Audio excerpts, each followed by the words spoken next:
All right, now, namaste. And namaste is a Sanskrit word that means, from my essence of being, I acknowledge your pure essence of being.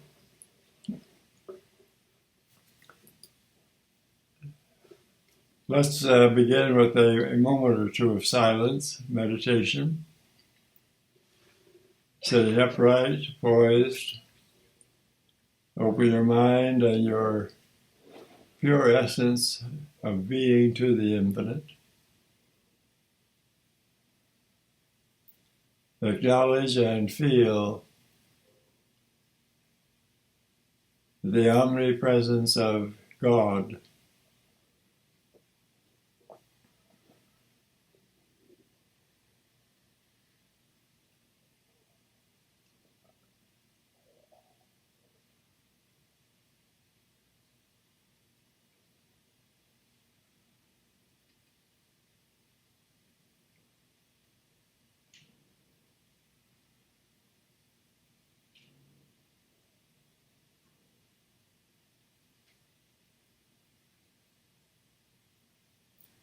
We honor the great saints of all enlightenment traditions.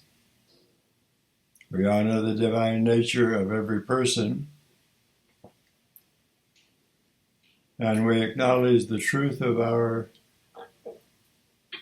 being, knowing that here at this level of being, we are one with the infinite, and that all knowledge of that infinite and its processes is within us.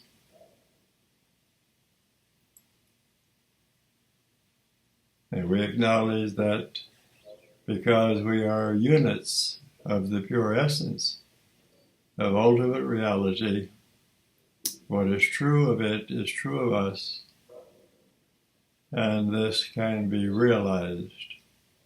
This can be actually experienced and consciously known.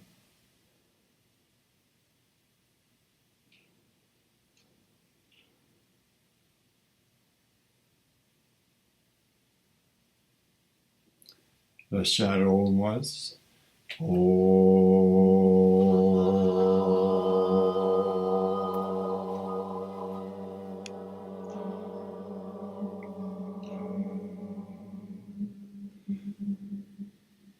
This morning, before I proceed with our theme, I want to mention a few words about the basic book that we are using as a text for this theme.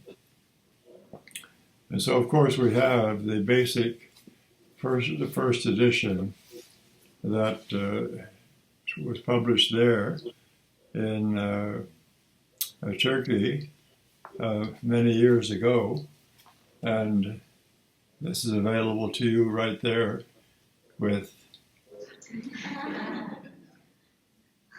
I'm sure you have it available there.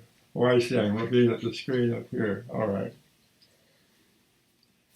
But for people who will be seeing the video later, I will mention the English language version available from CSA Press, from our publishing department here in America. And we will have a website put on the screen for this. And then we have a most recent translation published in Germany, and this was released only a few weeks ago. And this is available on Amazon in Germany. And then an edition in Italy that was published a few years ago by a private publisher. And then, of course, there was also one more that was published in India many years ago, and it's in a large format similar to the one that was published here in Turkey. And we will have that listed on the video screen. And in India, that book was published, what must be almost 20 years ago, by Motilal Banarsidass, a publishing firm that has been publishing books for more than 100 years and is family owned. And they have bookstores in several cities. Their main office is in Old Delhi, but they have bookstores in Delhi, Patna, Varanasi, Chennai, Bangalore, Pune, and Mumbai. Plus, they act as distributors to other bookstores throughout India and some countries in Asia. So it's nice to know that our books are increasingly widely circulated.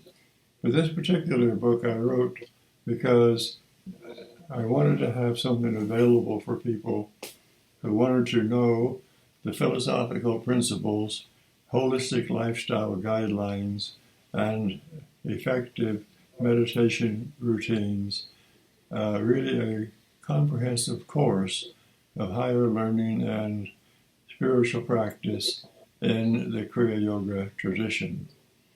And as I'm sure most of you know, that Kriya Yoga is simply a matter of emphasis of practice, and it is not a distinct or classical yoga. The classical yogas are the Hatha Yoga, Bhakti Yoga, Karma Yoga, Jnana Yoga, Raja Yoga. But the word Kriya simply means action or procedure or process. And yoga, the precise definition is unification of attention and awareness with our essence of being, the result of which is self-realization. So when Paramahansa Yogananda, my guru, came to this country in 1920, he told people that he taught Kriya Yoga, and then he had to explain what the practices involved. And today, many people are not clear on the basic practices of Kriya Yoga. Many people who read Paramahansa Yogananda's book, Autobiography of a Yogi, after having read the chapter titled The Science of Kriya Yoga, think that Kriya Yoga practice is simply a pranayama or a breathing procedure used when meditating.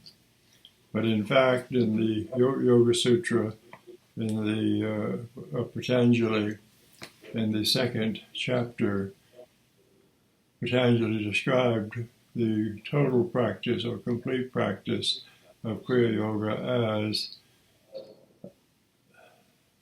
disciplined thinking and behavior, and that includes ethical living and intentional, effective living, profound examination of one's spiritual nature using intellectual process, intuition, and experimental meditation practice, and devotional surrender to a larger reality.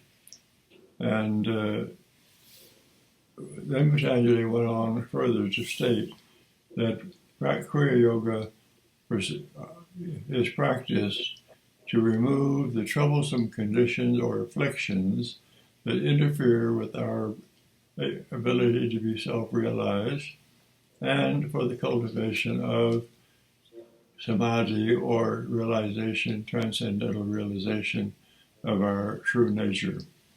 And so in this book, 7 Lessons in Conscious Living, I'm sure all of you have a copy of it. I have it divided into 7 lessons, but really there are 21 lessons because each lesson has 3 parts. Each one has a section on philosophy and a section on lifestyle guidelines and a section on meditation, understanding and using mantra is the first technique taught in chapter 1. And then as we go through the other chapters, each one has a chapter on philosophy and lifestyle guidelines, including a new meditation technique to be examined and experimented with and used as one progresses. And in the lesson 2 of lifestyle guidelines, I write about how to live in tune with the infinite. And there I talk about Ayurveda and how to use diet and mental attitude and lifestyle routines to balance the mind-body constitution. So I planned this as sort of a complete guide to self-actualization, that is, the actualization of our innate spiritual qualities. So that is why I'll be referring to it constantly in the months ahead as we gather together as we have done this morning. But this morning I want to emphasize meditation practice because it is the basic spiritual practice to be used. And I emphasize the importance of meditating on a daily basis. And meditation sessions don't have to be long in the beginning when we're first learning how to meditate. And so the questions come, how often should we meditate? Where should we meditate? Can children meditate? And so on. So I'll answer some of these questions now. Anyone who is reasonably alert and intelligent can learn to meditate with benefit. There may be symptoms or situations that have to be cleared away first before a person can meditate skillfully. For instance, if a person has what is called attention deficit disorder, that's a fancy definition or name for difficulty in concentrating. Many people have that problem. During the course of the average day, their attention is easily attracted from one situation to another. And when they sit to meditate, they just can't focus their attention. They try with noble resolve or a good intention, and in just a few seconds, they're off somewhere else, involved with thoughts or emotions or memories or sounds in the environment. So with training, we can overcome this tendency to be inattentive. It takes training. And some people who have a bipolar condition or a more serious psychological condition that results in mood changes and euphoria and then depression. This condition often has to be handled and cured, healed, before a person can meditate effectively. Sometimes the question comes up, can children be taught to meditate? Yes, they can, but usually we recommend that children be only encouraged to meditate for a few minutes at a time. And that is to avoid the possibility of them getting involved in fantasy or daydreaming. And also because most children's attention span is not very long. But in America now and in Europe in some private schools, meditation is being taught effectively to children, small children, 6 and 7, 8 years old, and older, of course. but they're only taught to sit for 5 or 7 or 8 minutes, and it's not called meditation or spiritual practice. It's simply called the time for mental peacefulness and emotional calmness. And the children respond to this practice session. They enjoy it. And it has been observed that children who practice a simple procedure like this on a daily schedule, that they have much better emotional control, they get along better with their classmates, have fewer disagreements and arguments, they have better study habits, and they get along better at home with their parents and brothers and sisters because they're more peaceful, more self-contained, and for instance, at school, if a child is challenged by another child, instead of reacting emotionally, the child may say, "Oh, I'll count to 5. 1, 2, 3, 4, 5," and that provides a little space for the child to think before reacting. So they learn to control their emotions, and they enjoy learning to do that. So children at an early age can be taught how to control their emotions, how to concentrate, how to enjoy peacefulness, and how to interact with others in their age group or in their family or neighborhood environment more skillfully and effectively. For the average adult who starts to meditate, we recommend that they meditate maybe 15 or 20 minutes at a time. Again, because the average person, if you go beyond that stage, unless they're very devotional and they aspire to be more spiritually awake and they're looking forward to having positive meditative perceptions, the average person, after 15 or 20 minutes, is going to start, they're going to be distracted, they're going to be bored, or the concentration is going to be impaired. So we recommend for them sitting for 15 minutes, maybe 20, but being very alert, very attentive, being aware of what's happening, and then conclude. And then during the next meditation session, do that and continue until the ability to be attentive becomes more well developed.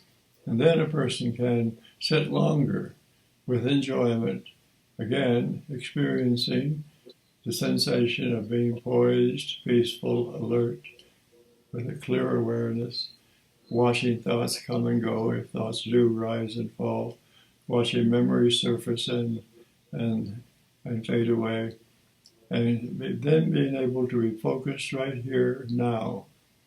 And it's more important for a person to learn to be aware now, in the moment, than it is to strive for some mystical experience. Some new meditators who are religious or devotional by temperament, they want to have an ecstatic experience, a vivid relationship with the infinite, some evidence that they are in communion with God or a larger reality. And they're striving too hard to predict the outcome of meditation. And when they don't have the experiences that they think they would like to have, then they become disappointed. Or they spend some time with frenzied chanting or prayer or rhythmic breathing and so forth to create an emotional arousal and an altered state of consciousness, which they mistakenly think is an indication of communion with God. When it is not that at all. It is only a different state of consciousness that they've generated with their practice. The purpose of meditation practice in the long term is to calm the emotions and calm the mind, and to experience very clear awareness. Very clear awareness.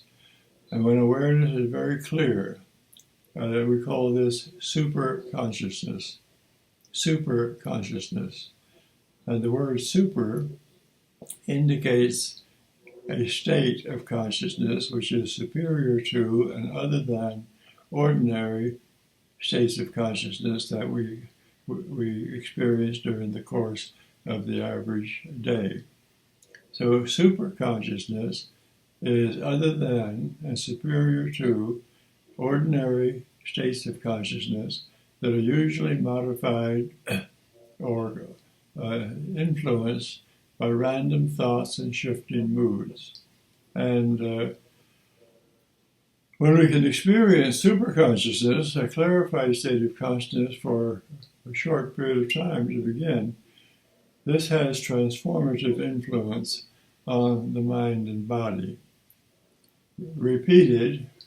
Regular repeated episodes of superconscious meditation will clarify the entire range of the mind and awareness, even down into the subconscious level, so that subconscious conditions that were formerly troublesome or disturbing will be smoothed out, evened out, weakened, and a person will then be more peaceful and calm on all levels of being. Also, research at universities working with volunteer subjects who allowed their brains to be observed with brain scanning devices when they meditated, indicated that the prefrontal lobes of the brain become more developed with meditation practice. And just in a few weeks, the positive changes in the brain have been observed in meditators. So it's just a matter of practice. We become skillful when meditating by doing it, just as we can become skillful at other activities by performing, by entering into the process, testing ourselves until we become proficient in doing what we want to do. Now, when we first sit to meditate, usually most people have somewhat of a devotional or religious nature, and they enjoy prayer. And so they simply pray their way into the silence. They imagine or contemplate this ultimate reality or God, or they think of it as they know it to be, and they pray to it to establish a sense of communion, a sense of harmonious relationship with it. And sometimes when they get to that stage of what we call communion with that reality we call God, there we can rest for a while and just experience that state of consciousness. We pray our way into the silence until we experience this awareness of being in harmony or in communion with God or this larger reality, and there we abide for a while. That can be a very satisfying way to meditate in the early stages. And sometimes you don't even need to pray very much once you have been successful in having this kind of an experience. You just sit. And as soon as you sit and close your eyes and turn your attention inward, you feel that you experience that adjustment, that change of mental attitude, that change of emotions, that change of awareness, and you're just there in that very peaceful, calm communion state of consciousness. And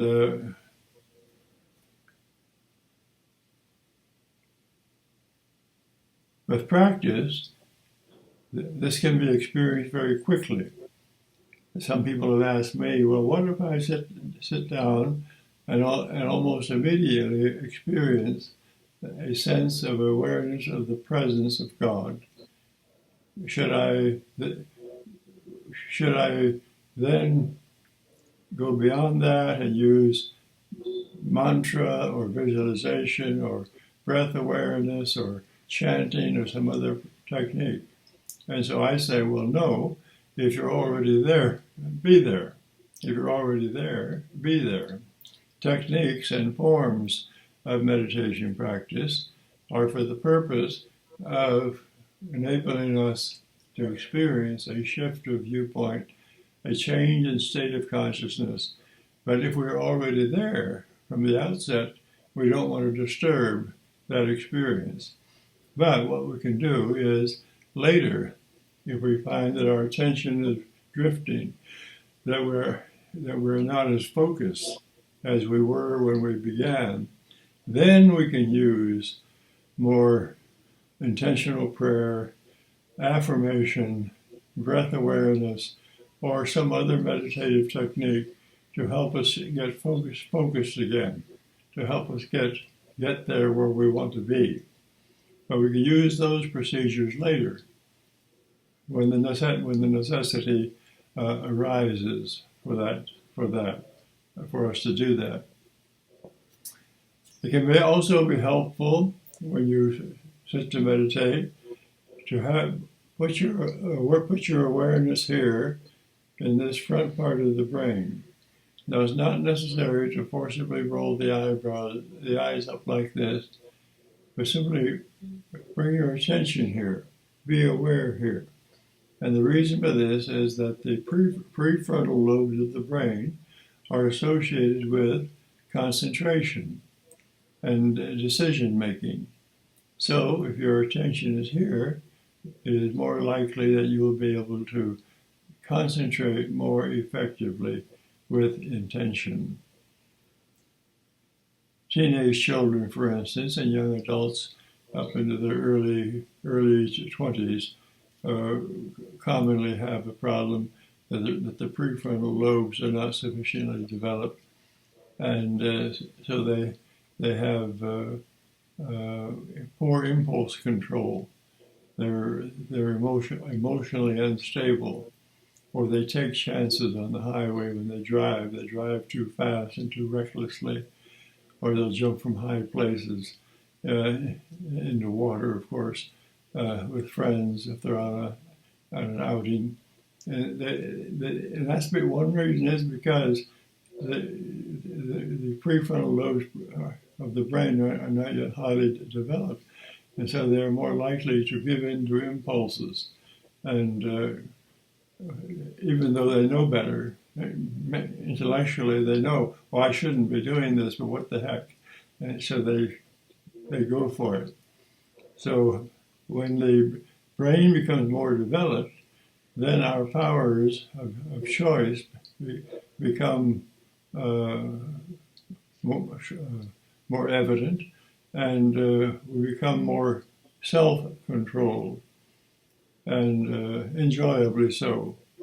And then it is easier to live wisely in all aspects of life, to make the right choices as to relationships that we maintain, to make the right choices regarding the food that we're going to eat, to make the right choices regarding how much time we're going to work each day and how much time we're going to rest, how much time are we going to give to study of higher realities and the facts of life in order to be able to live more effectively.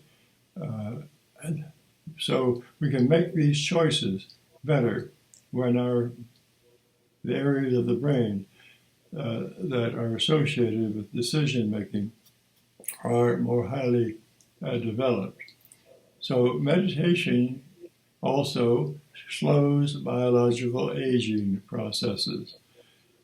People who meditate on a regular schedule and have an otherwise healthy life, usually if they're examined by medical doctor, they will check out biologically younger then people of their age, say they're 75 or 80, they will check out, the body will be like maybe 55 or 60 as far as the functions of the organs and so on.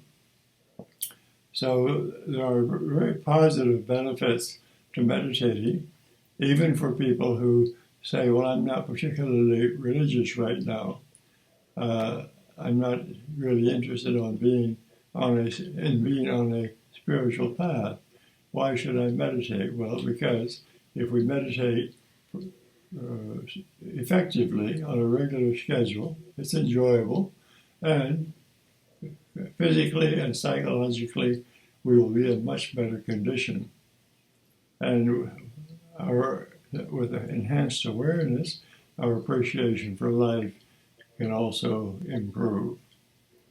So where to meditate? Any quiet place. Any quiet place will do. And I recommend for folks who are really intentional about meditating effectively that they have a place set apart in their home or their apartment, if possible. We want to, of course, be compatible with our others who live in the same building, the same house. But if we have a private place to go to when it's time to meditate, that can be helpful. Not absolutely necessary, because as long as the environment is quiet and you can close your eyes and be still, you can meditate effectively. But if you have a private place set aside, perhaps with a few of your inspirational or spiritual books and your favorite chair that's very comfortable where you're going to sit, you know when you go there why you are there. You are there to devote yourself to inward contemplation. And so then you're not likely to think about everyday mundane concerns while you're there in that little meditation chamber that you've set aside for that purpose. And daily we recommend, because if you have the habit of meditating, you're going to be more inclined to look forward to doing it. And when you look forward to doing something, your anticipation builds even before you start doing it. So then when you sit, you can get right into it. And it's not difficult to do. So a regular place, a regular time, and also if you have a regular time, then you will avoid procrastination. You will avoid putting it off. Some people say, well, I have good intentions, but when it's almost time to meditate, I have so many other things to do. And or the phone rings, or there are demands made on my time, or I just don't feel like sitting down to meditate right then. I'm going to do it later in the day, but I put it off. I procrastinate. So, but if you have a time to do it, and you go there every day at that time, allowing for occasions of interruption, if there's a family challenge or something that really comes up that really interferes, you can allow that, but don't allow that easily. Paramahansa Yogananda, my guru, used to say, make a daily appointment with God and keep it when you meditate. So that's one way to think about it. If you had an appointment with God tomorrow morning at 7 a.m., you would be there, wouldn't you? You would say, well, I would like to be there, but I'm just too busy to admit that I can be, or to promise that I can be. Maybe later. Maybe I could change the schedule a little bit. Maybe God would be adaptable and would understand. So many years ago in America, back in the 1950s and 60s, there was a lot of publicity about using meditation to manage stress. And in Boston, at Harvard University, there was a medical doctor, Dr. Herbert Benson, who gathered some people together as volunteer subjects, and he wanted to experiment with them, with their permission, to find out if there were certain procedures that could be used to help people manage stress, so they could be relaxed and peaceful and not uptight and restless and anxious and so forth. Well, it happened that a few of the people who volunteered were meditators already, using a simple mantra method. And that is simply you sit and you have a preferred word or a word that you enjoy using. You simply sit, and for 15 or 20 minutes or so, you simply mentally repeat the word. It can be Om, it can be peace, it can be joy, any word that pleases you. That keeps your attention focused. Then you relax, and your emotions settle. And then he discovered that you didn't need a magical Sanskrit mantra to induce relaxation and reduce stress. All you had to do was follow the routine. Sit, use your preferred word or mantra for 15, 20, or 25 minutes, and conclude your practice. Well, he realized that he was on to something, and he wanted to introduce his findings to a larger number of people. So at medical conferences, he began to tell of his experiences. And of course, other medical doctors were there, and one of their colleagues was telling of these findings. They listened, they were very attentive. And instead of calling it meditation, he called it the relaxation response. And because he was working for it to reduce stress. But he said later that he noticed that people who practice this simple process as part of a daily devotional practice, say when they first came to the clinic, if they were already engaged in a devotional practice of some kind, because they enjoyed having that practice, and they simply included this simple procedure in their overall practice, they were the ones who were inclined to stay with that practice for a longer period of time. The ones who practiced it only for the immediate benefits of stress reduction, when they had some improvement of lower blood pressure, more peace of mind, and so on, sometimes they deviated from their practice and didn't practice on a regular schedule.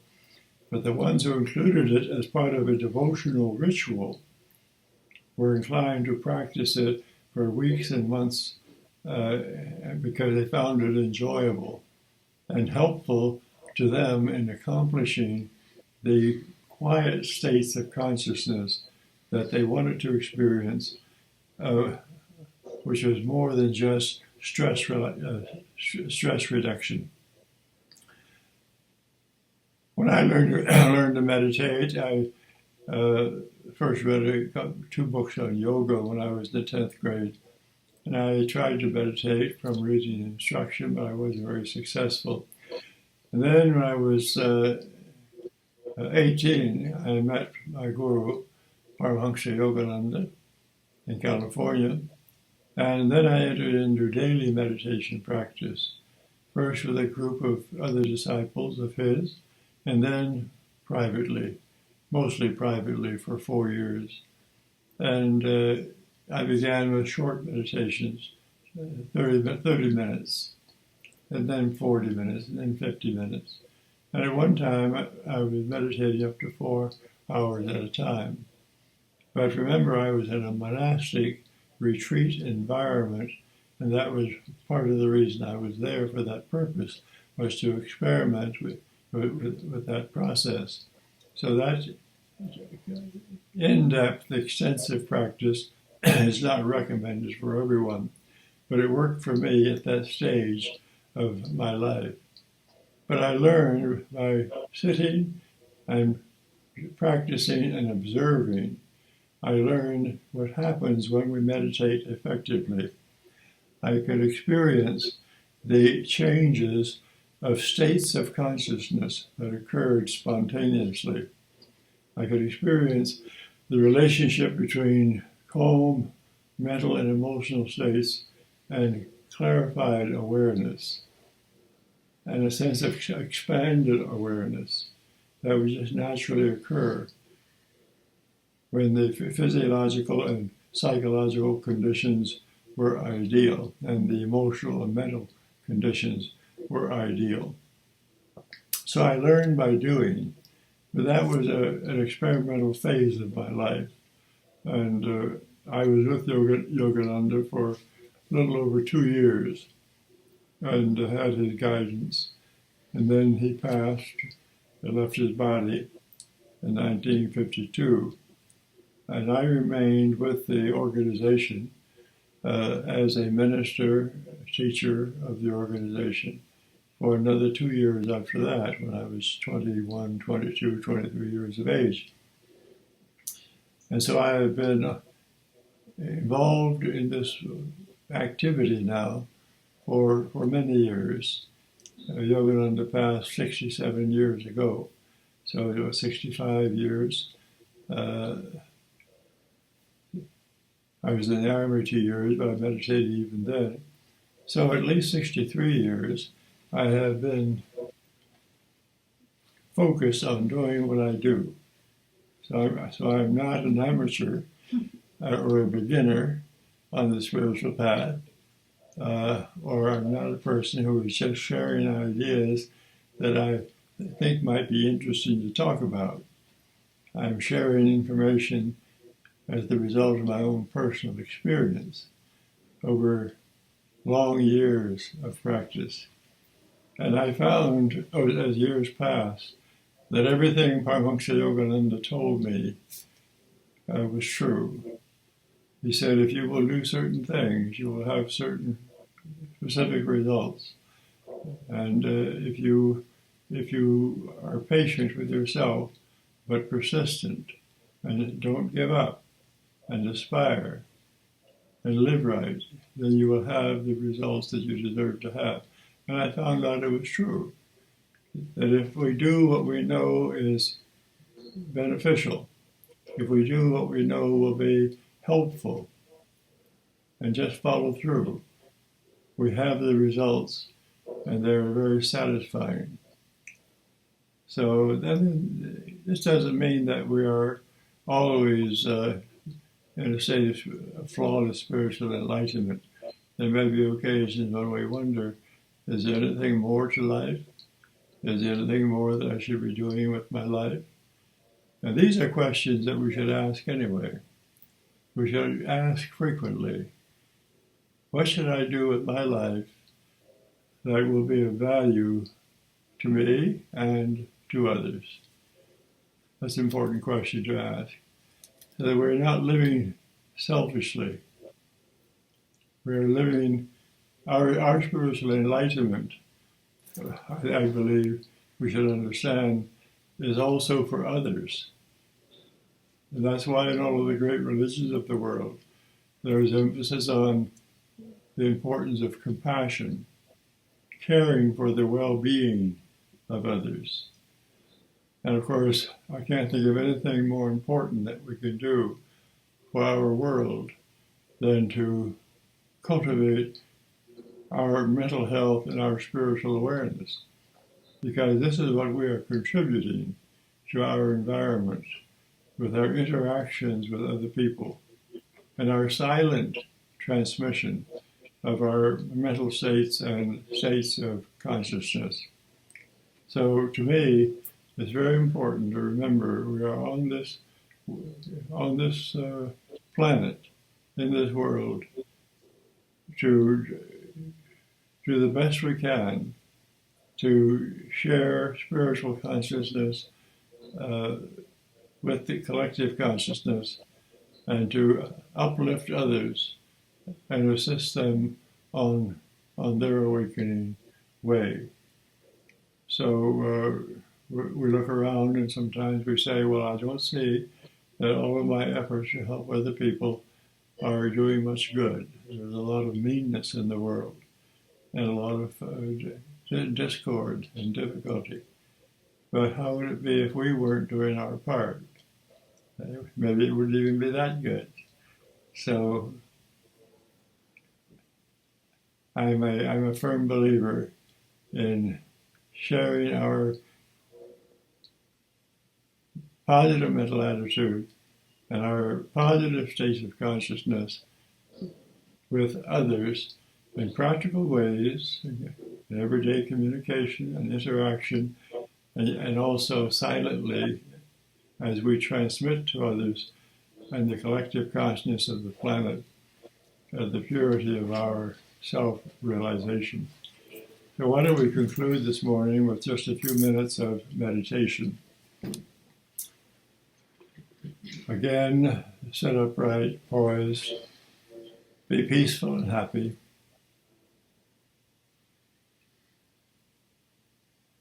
Acknowledge the one power, the one presence that pervades the universe.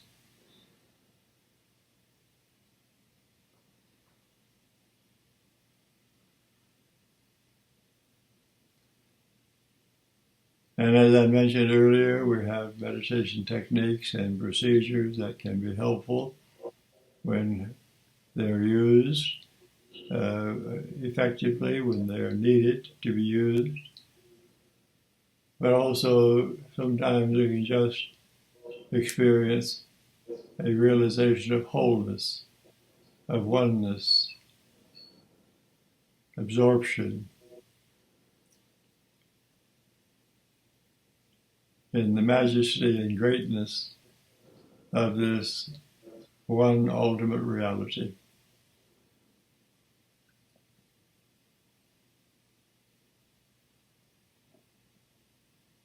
And then in time, it's not so much that we are doing what we do is important, although what we do, if it is wholesome and appropriate and effective to some extent, that is beneficial. But the time comes when we're so absorbed in experience and knowledge or realization of the infinite, of this one reality,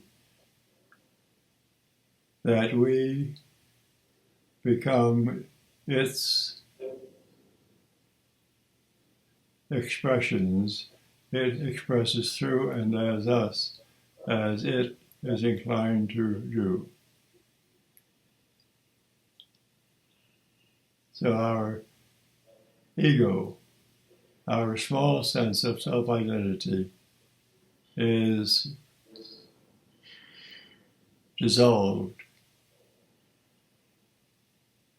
and that will we call God's will alone prevails.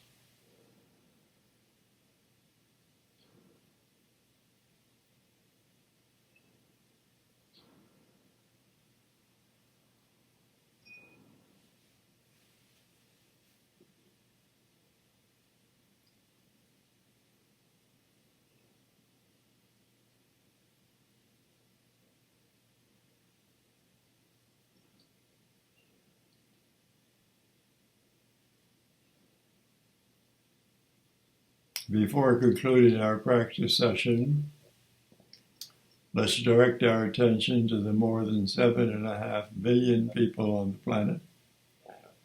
Radiate goodwill to everyone everywhere. Wish for the highest good of everyone everywhere.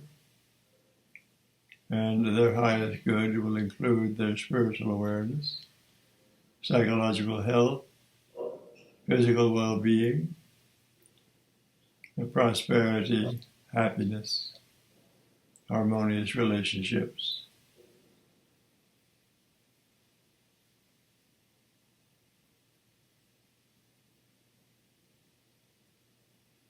And then let's always know for ourselves that as we live skillfully and appropriately, with understanding of our relationship with the infinite, that we always have the full support of the processes of nature, emergent events, and God's grace in all of our constructive endeavors.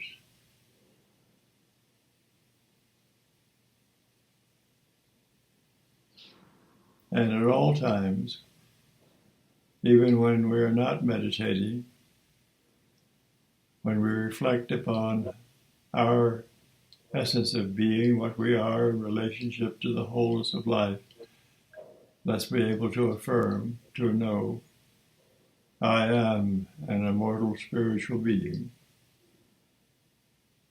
I am an immortal spiritual being. Know this for yourself, because it is true. Let's chant Om once.